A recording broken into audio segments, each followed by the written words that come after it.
Pick the wrong model for your coding agent and your token bill explodes before the sprint ends. GLM and DeepSeek are the two Chinese models everyone's fighting over right now, and the cost gap between them is wild. GLM is built for deep codebase work. DeepSeek is built for speed and cost efficiency, and you're choosing one to build on, so let's figure out which one actually earns it. Alright, test 1, cost. Real scenario here. You're running a coding agent on a heavy workload, maybe a few million output tokens a month, and you never check the output price before you shipped. That bill comes in, and it's 5 times bigger than you budgeted.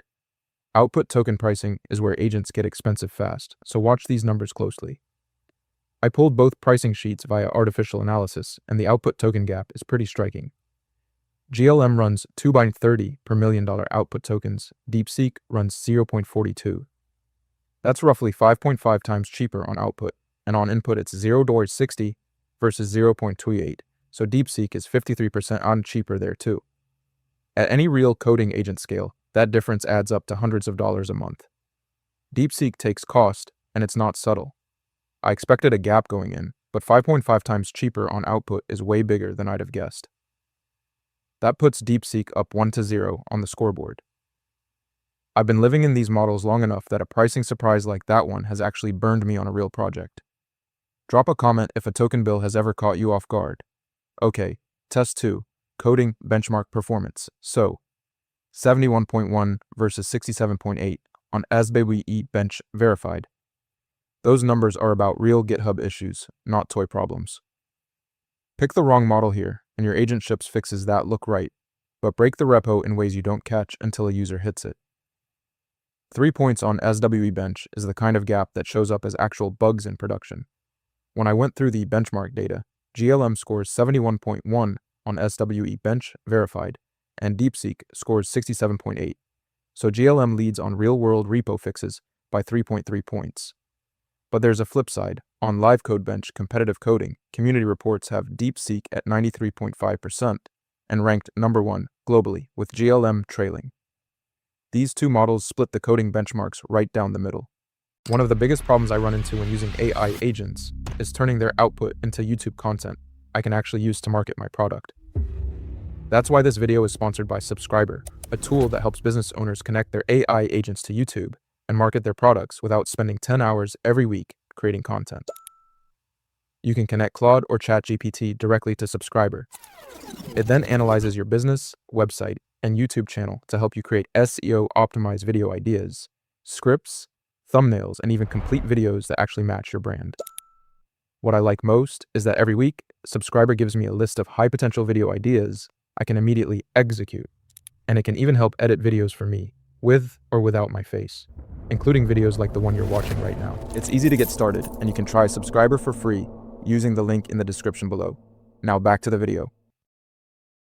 GLM takes coding benchmark performance on the strength of that SWE bench lead, which is the more practical signal for agent work on real codebases.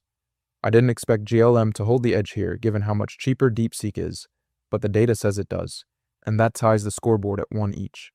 Now, test 3. Inference speed. Think about this from a cost of time angle. Your agent is waiting on model responses in a loop, and every extra second per call stacks up across thousands of requests. At 20 tokens per second, you're already at the edge of what feels interactive, so a meaningful speed gap here changes whether you're paying for wall clock time on a server or shipping something snappy. I ran through this one twice because the standard API numbers are pretty close. DeepSeek at 21.4 tokens per second, GLM at 20.5, so about 4% faster on the API. But there's a community report of someone running both on 4 RTX 6000 Pro GPUs self-hosted, and DeepSeek hit 2071 tokens per second versus GLM's 204. That's a 13x gap on specific hardware, so your mileage on self-hosted setups will vary a lot.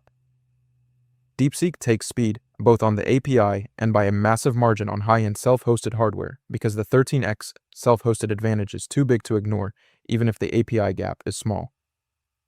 That moves DeepSeek ahead 2-1 on the scoreboard. Okay, so DeepSeek is cheaper and faster, but context, window, and deployment are still on the table. And context in particular is where GLM has a real shot at pulling this back. Test 4. Context and output limits. You're feeding a large repo into your agent in one pass, say 150,000 tokens of code, and your model just cuts off mid-file because its context window isn't big enough. You lose the whole codebase view, your agent starts hallucinating about functions it never read, and the fix it ships is wrong. Context limits are a hard ceiling, not a soft preference. I checked both spec sheets, and GLM's context window is 200,000 tokens, DeepSeek's is 128,000. That's a 56% larger window for GLM, which means you can analyze a much bigger codebase in one shot, without chunking. On output tokens, both models cap at 8K per request, so neither one has an edge there, and long-form generation is equally constrained on both sides. The honest caveat is that most coding tasks don't need 200K tokens, so the extra window only matters if you're regularly feeding in large repos or multi-file diffs. But if you do hit that ceiling, GLM is the only one of these two that won't cut you off, and that's a pretty decisive practical edge for whole codebase agent work. GLM takes context and output limits because 200K versus 128K is a real architectural difference for large codebase work, not a marketing number. And that pulls the scoreboard level at 2 wins each. Alright, test 5, the last one. Deployment and modality. The concern here is pretty practical. You're integrating a model into a production pipeline and you find out mid-build that the API you chose doesn't support the input type your workflow needs, or the deployment path is way more complex than you expected. That's a day of wasted integration work at minimum. I checked both platforms and these two are basically identical on this front. Both GLM and DeepSeek are text-in, text-out API models with no vision or audio support on either side. GLM deploys through ZPU AI's platform, DeepSeek through its own, and neither one has a meaningful deployment edge over the other right now.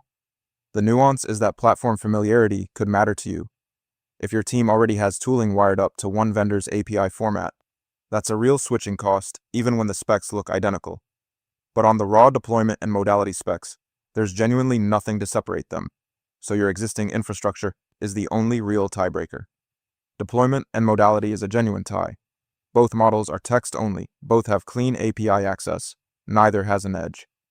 Final scoreboard, GLM 2, DeepSeek 2, 1 tied, so where does GLM win? 3 places. It leads on SWE bench verified at 71.1 versus 67.8, which means stronger real-world repo fixes. It has a 200K context window versus DeepSeek's 128K, so you can analyze bigger codebases in one pass. And per community reports, it leads on shared benchmarks like HLE and MCP, where head-to-head data exists. And where does DeepSeek win? Also 3 places, it's dramatically cheaper, 0.28 versus 0.60 on input, and 0.42 versus 2.30 on output. It's faster, both on the standard API and reportedly 13 times faster on high-end self-hosted hardware. And it dominates competitive coding with a reported 93.5% on LiveCodeBench, which is number 1 globally. If you're running a coding agent on a real budget, pick DeepSeek. If you're working on large codebases where that 200K context window is the difference between one clean pass and a chunked mess, GLM is worth the premium, and its SWE bench edge is real. One thing that didn't make it into the formal tests.